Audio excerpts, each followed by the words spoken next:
Number 1.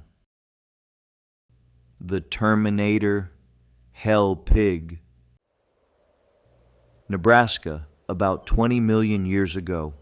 The grasslands around today's agate fossil beds held small camels, early horses, rhino-like animals, and predators watching the herds.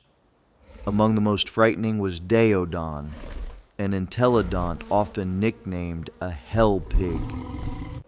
The name sounds like folklore, but the animal was real, and it stood nearly as tall as a person.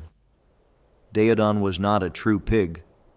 It belonged to an extinct group of hoofed mammals in the broad artiodactyl family, closer in story to animals like hippos than barnyard pigs. Its skull could be 3 feet long, with great cheek flanges, bony lumps on the face, and teeth built for crushing. It could eat plants, meat, and bone, which made it a rough survivor. At Agate, fossil beds preserve a world where drought may have gathered many animals near shrinking water. In that hard season, carcasses would have drawn scavengers from far away. A beast like Daeodon did not need to be fast like a cat. It had size, strength, and jaws that could break thick remains other animals left behind. What makes this creature unsettling is not just the nickname, but the shape of its face. Long, heavy, almost like a living battering ram. It belonged to a vanished America of dust, open sky, and desperate waterholes. Number 2. The boomerang-headed amphibian, Diplocalus magnicornis. Texas and Oklahoma, about 275 million years ago. Shallow ponds and slow streams crossed a Permian world older than dinosaurs. In those warm waters lived Diplocalus, a 3-foot amphibian with a body like a salamander, and a head no child would forget. From above, its skull spread wide, almost like a boomerang laid on the mud. Those strange side points were not decoration. Scientists think they may have helped the animal lift and steer in moving water, like a small living wing. They also made the head hard for a predator to swallow. So while Diplocalus looked odd, its shape may have been a quiet trick for survival in rivers filled with hungry jaws and shadows. Fossils from the Texas red beds helped reveal its story in the late 1800s, when paleontologist Edward Drinker Cope was naming many strange animals from the American West. Later finds showed skulls of different ages, proving that the famous horns grew as the animal matured. The young were small and plain. The adults looked almost unreal.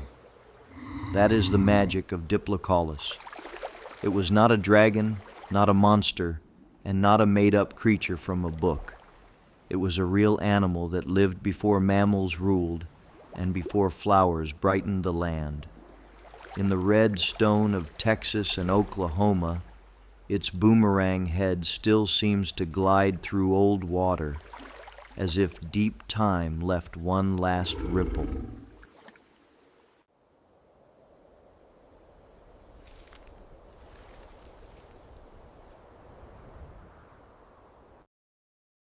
Number 3. The pinheaded giant balloon, Coty-lorhenchus. Oklahoma, about 275 million years ago. The early Permian land was hot, seasonal, and older than dinosaurs. Near the red beds of the Hennessy Formation lived Coty-lorhenchus, one of the largest plant-eating animals of its time. From a distance it looked heavy and slow, like a walking barrel balanced on thick legs. Then came the surprise. At the front of that huge body sat a tiny head, so small it almost looked borrowed from another animal. Its snout sloped forward, its nostrils were large, and its mouth held teeth suited for plants. The enormous belly probably worked like a living fermentation chamber, helping it break down tough, low-quality vegetation. The first named species, Cotylerhinchus romeri, was described in 1937 by J. Willis Stovall from Oklahoma Fossils.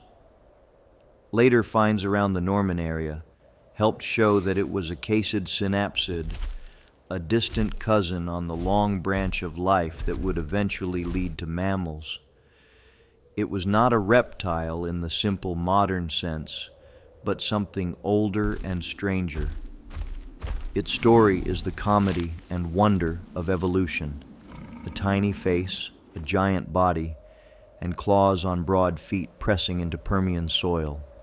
In that dry, ancient world, it lumbered through plants like a quiet balloon with bones, leaving behind a shape so odd that even science seems to smile at it.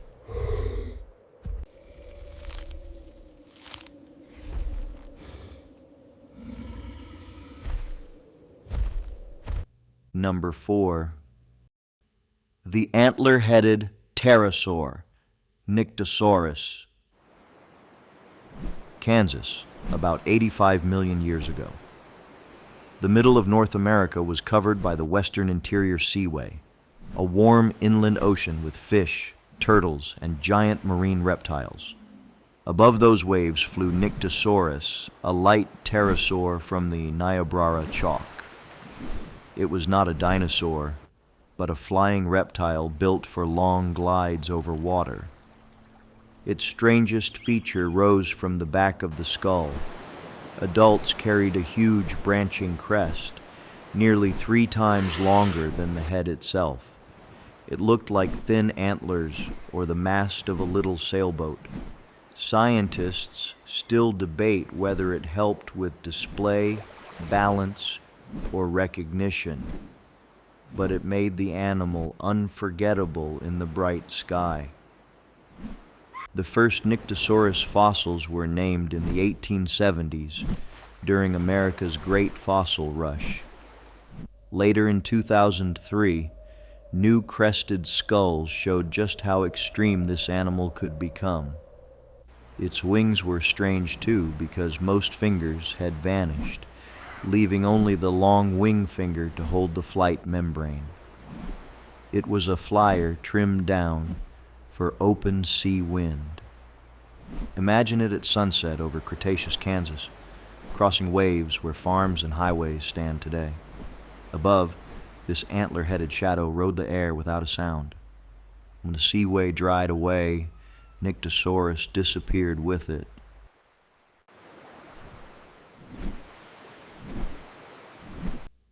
Number 5. The Tully monster, Tullimonstrum gregarium. Illinois, about 307 million years ago. The land near today's Mazon Creek was not cornfields or highways, but a warm, shallow coast with muddy water, plants, fish, and soft creatures drifting in the dark. In that world lived one of America's strangest fossils, a foot-long animal called the Tully monster. Its body looked simple, like a small torpedo, but its face told a stranger story. Its eyes sat on the ends of a stiff bar, like watchtowers held out from its head. Then came the part that made scientists stop and stare, a long, bendy snout with a claw-like mouth at the tip. It may have reached into mud or snapped at small prey, moving like something from another planet. When it died, iron-rich mud sealed its shape before time erased it. The first famous fossil was found in 1955 by Francis Tully, a collector who searched coal pits southwest of Chicago. He brought it to experts, but nobody could agree on what it was. Worm, mollusk, strange fish.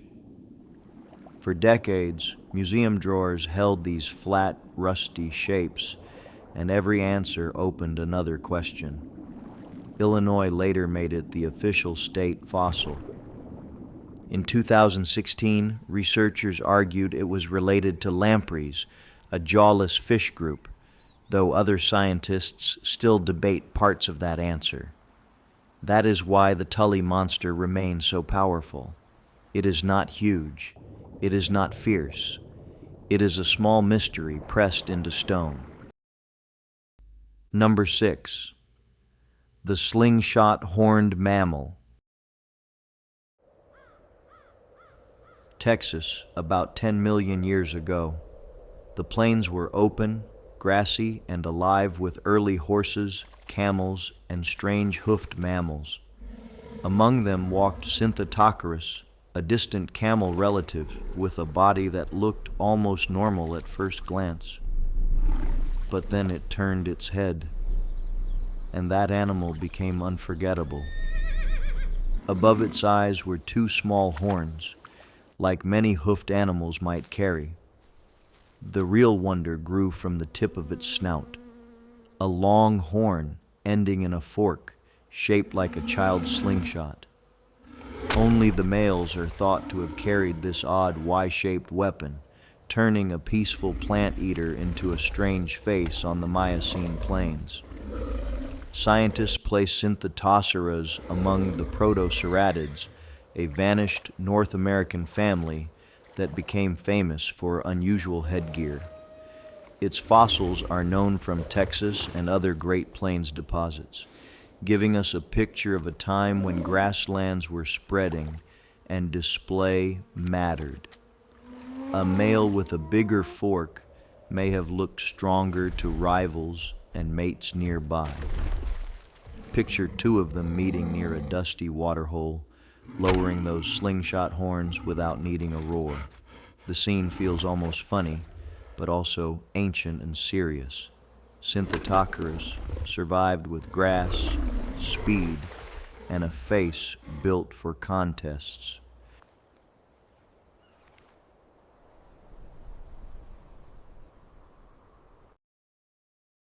Number 7. The six-horned saber-toothed beast, Uintatherium. Wyoming, about 48 million years ago.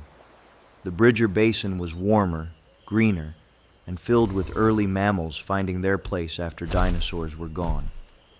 In that Eocene landscape moved Uintatherium, a heavy herbivore about the size of a rhinoceros. It did not hunt, yet its skull looked like it belonged to a legend. Across its head sat 3 pairs of bony knobs, making 6 horn-like rises from nose to crown. Then came the surprise. Long, downward-pointing canine teeth, like sabers hanging from the upper jaw. Males had especially dramatic skulls, and those teeth may have helped in display or rivalry, not in chasing prey through the forest shadows. Its discovery belongs to the rough early days of American paleontology. In 1870, bones from the Bridger Basin reached scientists such as Othniel Charles Marsh, and soon Uintatherium became part of the famous Bone Wars, when Marsh and Edward Drinker Cope rushed to name fossils from the West. What makes Uintatherium strange is the mismatch. It was built like a browsing giant, but crowned like a creature from a nightmare drawing. It lived in a world of small early horses, tapir relatives, and thick green river bottoms. Then it disappeared, leaving a skull that seems to ask one question across time.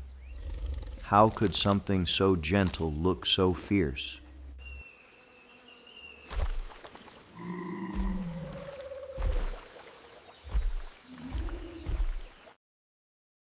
Number 8. The vacuum-toothed sea beast, Desmostylus. California, 1888. Paleontologist Othniel Charles Marsh described strange marine fossils from Alameda County and gave science the name Desmostylus. The name means bound pillars, and it came from the animal's teeth. Each molar looked less like a normal tooth and more like a bundle of small columns pressed together. In life, Desmostylus belonged to a vanished group of sea mammals found around the North Pacific. It lived during the Miocene, when California and Oregon shorelines held kelp forests, rocky bays, and shallow coastal waters. Its body was heavy and low, with strong limbs, making it look a little like a hippo that had wandered into the sea. Those column teeth were its strangest tool. They may have helped it grip and crush tough marine plants while feeding near shore. Scientists still debate many details of how desmostylians moved and ate, because nothing exactly like them lives today. That makes every jaw, tooth, and limb bone feel like a clue from a missing chapter of ocean life. Desmostylus was not a true whale, not a seal, and not a sea cow, though early experts tried to compare it to familiar animals. It was its own kind of coastal giant, walking, swimming, and feeding where land met water. When the tide pulls back on the Pacific coast, it is easy to imagine those pillar teeth working in the surf before the whole group vanished.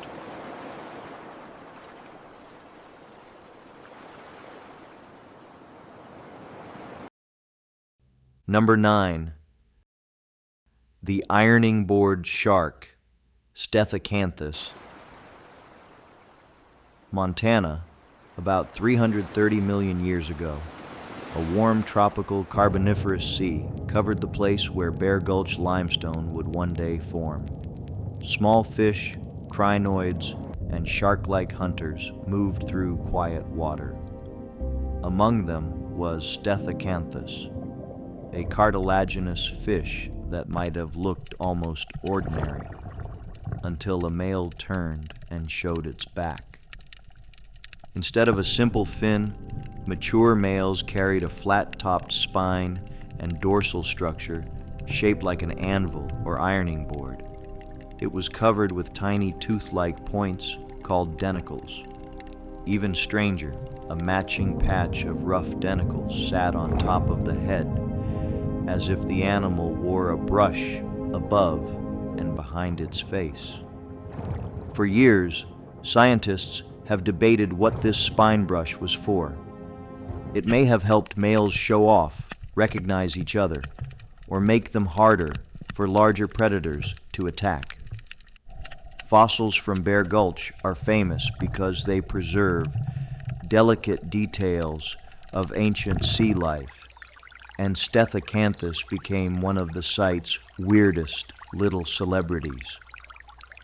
What makes this fish memorable is that its mystery is not about size. It was no giant ruler of the sea. Its power comes from that impossible looking back, a shape nature built long before modern sharks appeared. In Montana stone, the ironing board shark still seems to swim past slowly, carrying a strange silent sign on its back that no scientist has fully read. Number 10. The corkscrew-digging beaver, Paleocastor. Nebraska, about 22 million years ago. The high plains were not the open ranchland we see today. The climate was changing, grasslands were spreading, and small mammals were finding new ways to survive. Among them was Paleocastor, a land beaver with no dam, no pond, and no flat tail slapping water. It looked like a burrowing gopher with beaver teeth. In the 1800s, ranchers in Sioux County began finding giant stone spirals twisting down through the ground. Some were taller than a person and thick as a strong man's arm. People called them devil's corkscrews or demonelics because they looked too perfect to be natural. Scientist Irwin Barber first thought they might be fossil plants or giant freshwater sponges. Then the truth became stranger than the guess. Skeletons of Paleocastor were found at the bottoms of those spirals, and scrape marks lined the walls. The animal had used its long front teeth like chisels, biting soil loose while its body turned downward. Each tunnel curled like a staircase into the earth, with side rooms where the little beavers could rest and hide. Those corkscrew homes helped keep out heat, cold, and hungry predators on the ancient plains. They were not monster bones or cursed roots, but careful engineering made by a small mammal with powerful teeth and patience. Long after the beavers vanished, their homes stayed behind, hardened in stone. In the Nebraska Badlands, the ground still holds their spiral signature.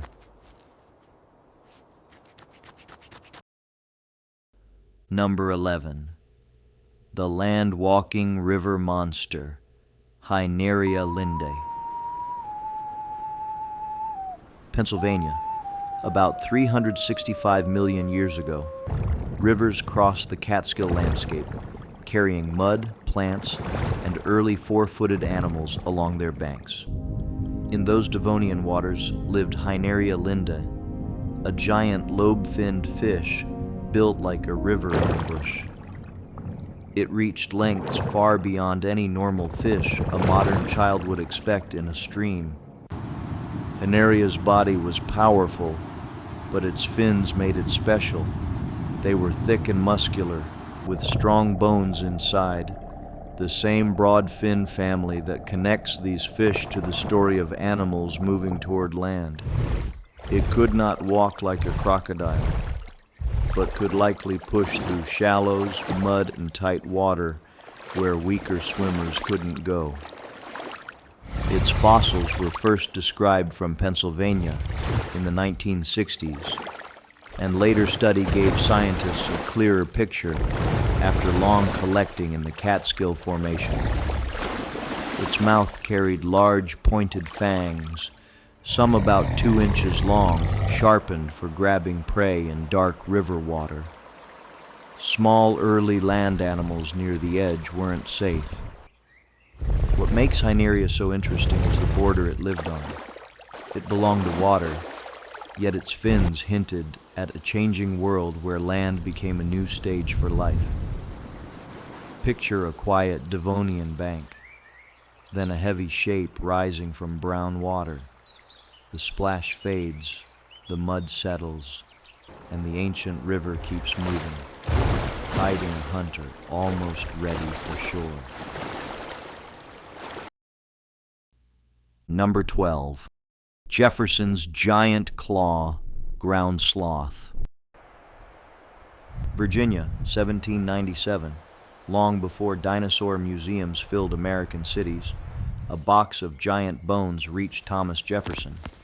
Inside were pieces from a cave in what is now West Virginia, including huge curved claws. Jefferson studied them and gave the animal a name that meant great claw. To him, those claws looked like they belonged to a hunter larger than any known lion.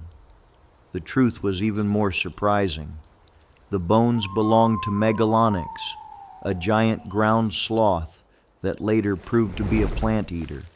In life, it could stand nearly 10 feet high on its hind legs, with long arms and heavy claws made for pulling branches, digging, or defense. It wandered forests and river valleys across North America during the Ice Age. Jefferson's mistake made sense for his time. Many people then did not accept extinction the way we do today. He wondered if the animal might still live somewhere beyond the frontier. When Lewis and Clark prepared to cross the continent in 1804, Jefferson hoped the West might reveal living giants and prove America was full of enormous natural wonders. The species disappeared around the end of the Ice Age, about 11,000 years ago, as climate changed and humans spread across the continent. Still, the giant claw keeps its power. It began as a monster in Jefferson's mind, then became a real American giant, silent now, but still reaching from the ground.